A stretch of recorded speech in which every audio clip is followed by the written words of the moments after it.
Bonjour, je suis Christophe Cordom et je vais vous présenter maintenant la session numéro 3 qui va vous expliquer comment le nouveau bref incinération a été élaboré. D'abord, toutes les étapes qui ont permis cette élaboration, la collecte des données et leur analyse par le JRC, donc, qui a rédigé ce bref. Alors, je ne vais pas rentrer dans le détail de toutes les étapes, mais il faut savoir que ça a commencé dès 2015 par une réunion à Séville qui a réuni 86 membres du groupe technique, le TWG.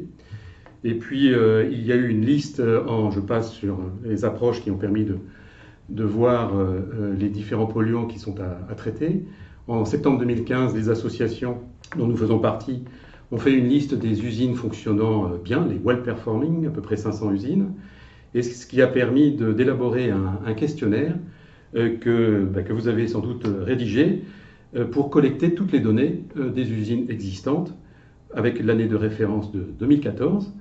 Ce questionnaire a été validé donc, par les associations professionnelles et en avril 2016, il y a eu le retour des questionnaires, 350 lignes, à peu près 45 millions de données ont donc été collectées et validées par les États membres et principalement ce sont toutes les moyennes de demi-heure qui ont été collectées. Grâce à ce travail, le JRC a élaboré un premier projet de bref en mai 2017 avec des conclusions préfinales sur les MTD publiées donc en février 2018 et la réunion finale du TWG à Séville en avril 2018. Après, le projet de bref final a été publié en décembre 2018. En février 2019, le projet de conclusion sur les MTD, celui qui va être obligatoire de suivre, a été présenté au forum article 13 qui a discuté sur quelques désaccords sélectionnés, des split views.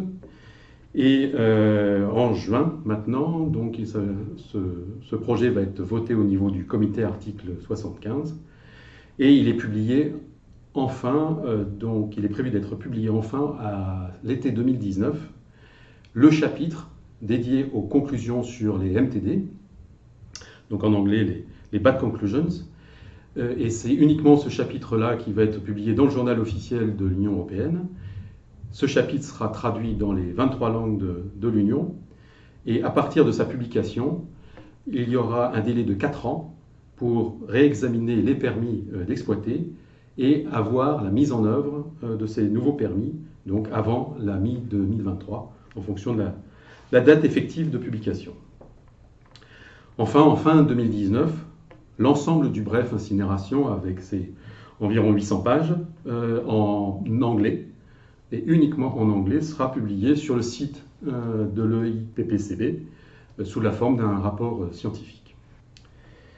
Donc, comme je viens de le dire, il y a une mise en œuvre obligatoire des conclusions sur les MTD 4 ans après la publication des conclusions sur les MTD, des BAT Conclusions. En France, l'administration considère qu'il faut avoir les délais suivants. 1 an à peu près pour le détenteur de l'autorisation d'exploiter, que ce soit l'exploitant ou le maître d'ouvrage, pour préparer la demande. 1 an pour l'inspection, pour établir l'autorisation. Puis 2 ans pour signer les contrats de mise en conformité, leur exécution et effectuer la mise en service. Il risque donc d'avoir un certain risque d'embouteillage, puisqu'il y a 1300 lignes en fonctionnement en Union européenne, avec la même date butée de mi-2023. Et il y a donc lieu de prendre des précautions et d'agir assez rapidement. Alors je vais revenir un petit peu parce que cela permet de comprendre comment s'est déroulée toute cette procédure et surtout comment on a abouti à de tels résultats. Au niveau du questionnaire donc, qui a été élaboré avec l'aide des associations professionnelles et validé par le JRC, les exploitants ont retourné les questionnaires des 355 lignes d'usines, et il s'agit bien des lignes et non pas des usines. Et ces questionnaires ont été remplis avec les données de l'année 2014. Elles intègrent l'ensemble des données mesurées, corrigées donc aux conditions normales donc de pression-température, ainsi qu'à 11% d'oxygène sec, à l'exception des usines allemandes qui n'utilisent pas ce paramètre des 11% d'oxygène sec. Un point important, ces données n'intègrent pas la soustraction de l'incertitude de mesure qui est prévue par la directive IED. Donc cela veut dire que pour toutes les substances qui sont mesurées en continu, comme l'acide chlorhydrique, fluorhydrique, les SOX, les NOx, les poussières, le CO et les composés organiques, on a 17 500 valeurs moyennes semi-horaires pour chacun de ces polluants. Cela intègre également, dans certains cas et dans certains pays, également les mesures en continu de mercure et d'ammoniac si elles sont requises par les réglementations nationales. À ces mesures semi-horaires s'additionnent également évidemment les mesures périodiques pour les métaux lourds, les dioxines et les PCB dioxine-like. Et enfin, les données sur l'efficacité énergétique de l'usine et de chacune des lignes de l'usine, puisqu'on peut avoir des émissions différentes pour chacune des lignes d'une usine, mais surtout au niveau énergie, des données qui sont différentes entre chaque ligne en fonction de leur mise en œuvre et de leur mise en service. Les États membres ont validé ces données avant l'envoi au TWG et au JRC, et il a donné lieu à des questions et des réponses après coup. On peut se poser la question, pourquoi utiliser tant de données, donc les 45 millions de données qu'on a évoquées tout à l'heure? Pourquoi pas simplement faire la moyenne sur l'année, utiliser les 97e centiles par exemple, ou les maxima et minima de l'année de référence, comme cela a été fait pour d'autres secteurs industriels, tels que les grandes installations de combustion. Le IPPCB, au départ, ne voulait effectivement que les moyennes journalières en conditions normales d'opération, et nous verrons après dans une session suivante quelle est la définition exacte donc des NOC, les Normal Operation Conditions.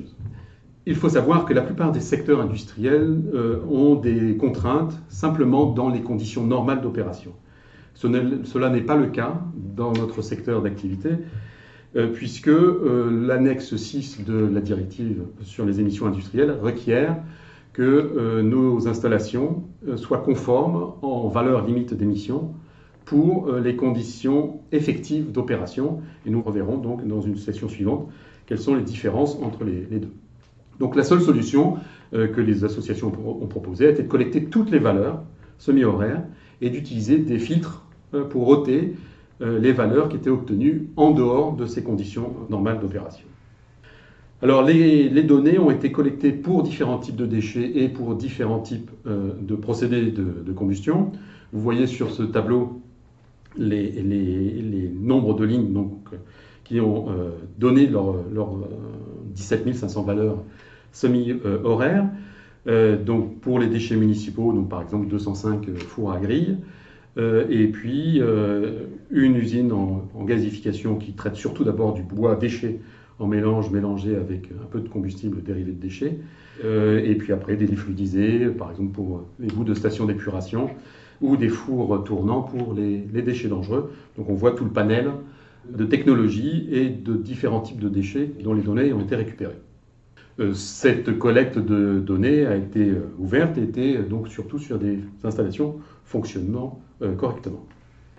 Donc compte tenu de cette difficulté à propos des valeurs normales d'opération, il a fallu pour chacun d'entre vous indiquer le statut des lignes en fonctionnement, à savoir est-ce que c'était des conditions normales d'opération ou est-ce qu'il y avait des défauts de traitement des fumées, une panne des installations de mesure ou des phases de mise en arrêt par exemple qui étaient prévues avec ou sans brûleur. Donc vous pouvez voir sur le slide l'abréviation des statuts qu'il a fallu mettre à chacune des lignes, à chacune des 17 520 lignes, des moyennes semi-horaires, pour dire si l'installation fonctionnait normalement, en NOC, ou était en dehors de ces conditions normales d'opération. À partir donc de tout l'ensemble de ces données, des filtres ont été mis en place par le JRC, et ces filtres sont les paramètres d'exploitation. Et ils ont utilisé donc 6 filtres principalement, il y en avait 8 au départ, mais ils ont utilisé SILTS. Et donc par exemple, sur le premier, qui est OP, ce sont les valeurs semi-horaires pour lesquelles la température des fumées est inférieure aux 850 degrés qui sont requis. Si on voit sur OP, ça permet d'éliminer en fait toutes les moyennes qui sont en dehors lorsque l'installation n'est pas donc dans ces conditions des 850 degrés.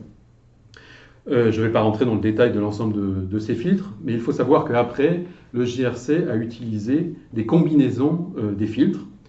Le premier, donc, qui est le mélange entre OC2 et OP, a permis d'obtenir la moyenne journalière de base, qui correspond à peu près aux conditions effectives d'opération.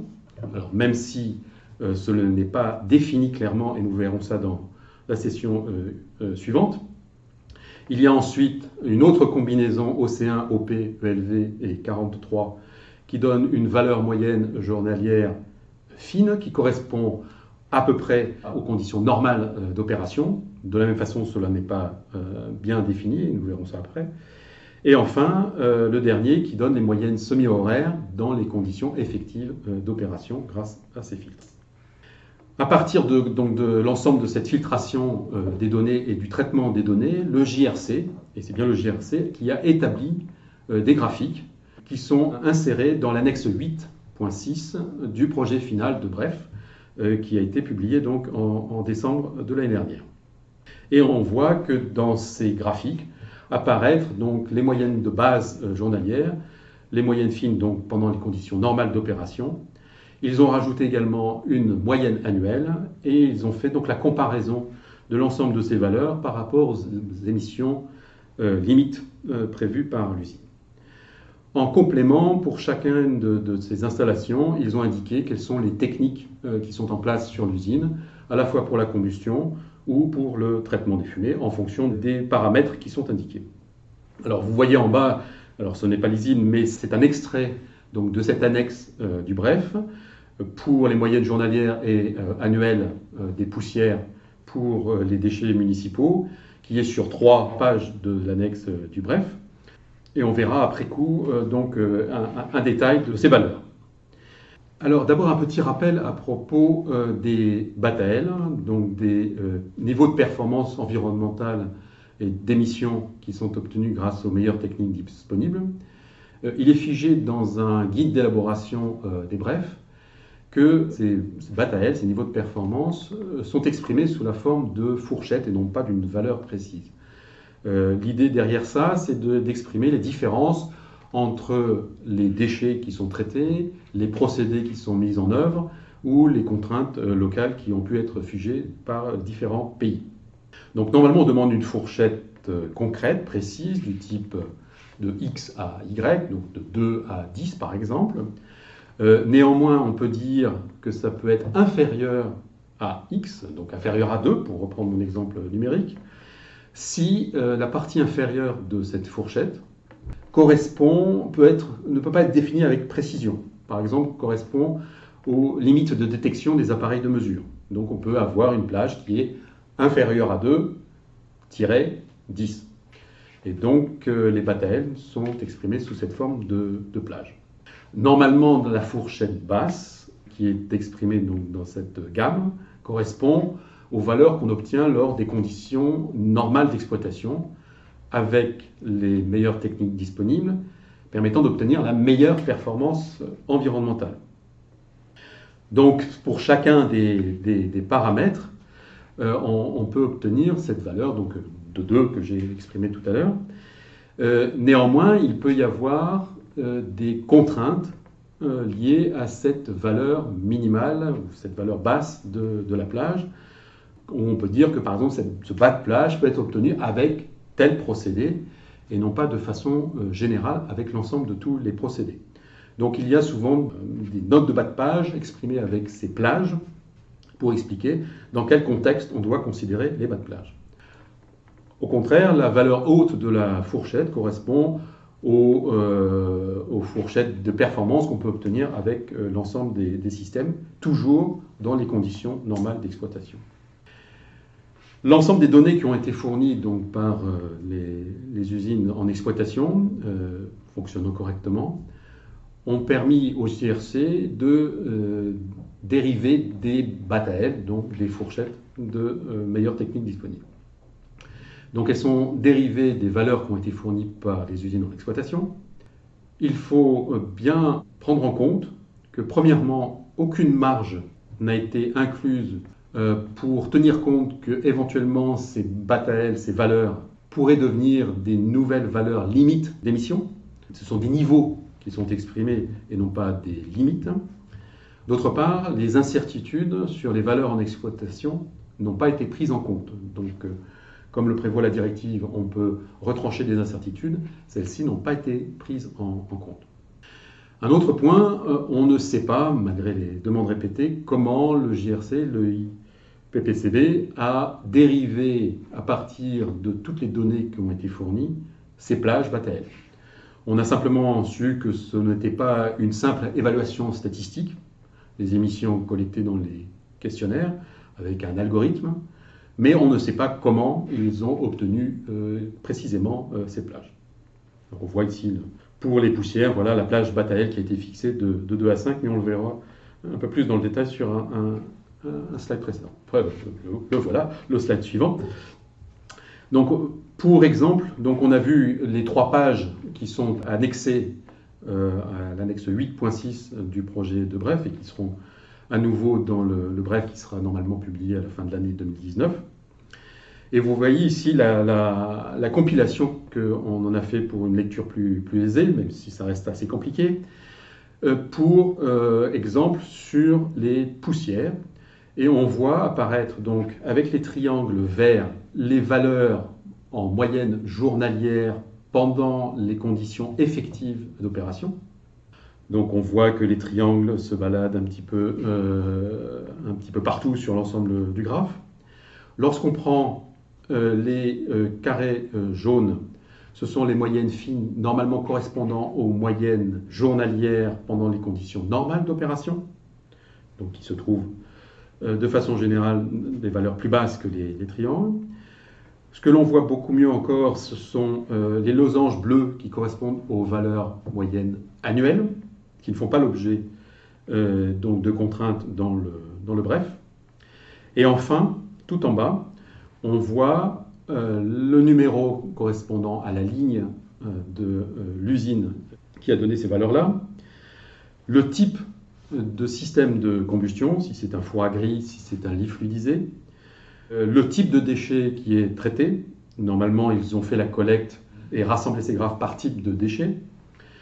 Et enfin, l'âge de l'installation, parce que souvent on voit que cela a un impact, et de temps en temps aussi la capacité de cette installation. Donc on voit ici que ce graphe a été classé avec les valeurs journalières maximales. Donc on voit la ligne des ronds roses, et non pas des triangles jaunes comme je l'ai dit tout à l'heure. Donc on voit sur cette ligne comment l'ensemble des maximales des valeurs journalières se positionne. Le trait rouge correspond à la limite fixée par la directive, donc l'ELV, donc qui est de 10 mg par exemple pour les poussières, qui est l'objet de ce graphe. Et enfin, on voit entre les 2 lignes noires quelle est la plage BATAL qui a été fixée pour les poussières. Elle a été fixée à inférieur à 2, puisqu'on est dans les limites de détection, et une session vous détaillera ultérieurement quelles sont les difficultés de mesure de ces différents polluants, puis de 5 mg pour la valeur haute de cette plage. Vous allez percevoir qu'il y a beaucoup de triangles donc, qui sont au-delà de cette plage, puisque ces triangles décrivent les valeurs dans les conditions effectives d'opération ne sont pas dans les conditions normales d'opération, mais aussi également qu'un certain nombre de points correspondant aux valeurs normales d'opération, donc les ronds roses, sont également au-delà des 5 mg. La majorité, les 2/3 des usines se trouvent néanmoins, et des lignes, se trouvent néanmoins à peu près en dessous de la valeur, la plage haute de ces BATAL. Mais nous ne savons pas exactement comment le JRC a obtenu et a fixé ces pages BATAL que nous devons maintenant suivre. Je laisse la parole maintenant à la session numéro 4 et je vous remercie de votre attention.